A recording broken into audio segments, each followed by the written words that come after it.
बहुत समय पहले की बात है। एक छोटे से गांव में एक गरीब युवक रहता था। वह दिन रात मेहनत करता, लेकिन हर काम में असफल हो जाता। कभी खेती खराब हो जाती तो कभी व्यापार में नुकसान हो जाता। धीरे धीरे उसने खुद पर विश्वास खो दिया। उसे लगने लगा कि उसकी किस्मत कभी नहीं बदल सकती। एक दिन गांव वालों से उसे पता चला कि गौतमा बुद्धा पास के जंगल में ठहरे हुए हैं।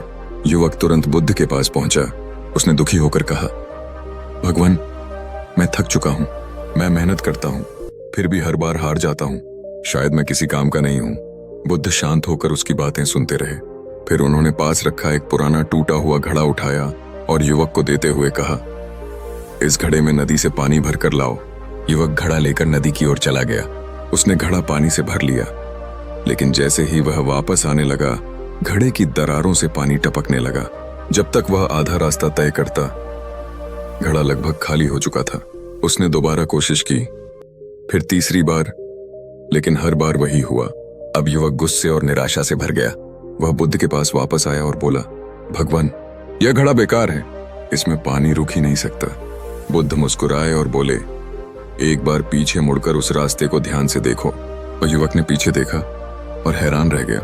जिस रास्ते से वह आया था, वहां सूखे पौधों और पेड़ों पर पानी गिरता रहा था। अब वही पौधे हरे और ताजे दिख रहे थे। बुद्ध ने धीरे से कहा, यह घड़ा टूटा हुआ जरूर है, लेकिन फिर भी इसने रास्ते को जीवन दे दिया। फिर ठीक वैसे ही तुम खुद को असफल समझते हो, लेकिन तुम्हारी कोशिशें किसी न किसी बदलाव को जन्म दे रही हैं।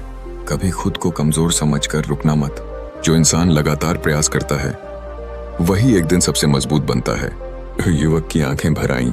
उस दिन उसने हार मानना छोड़ दिया और समय के साथ वही युवक गांव का सबसे सफल इंसान बन गया।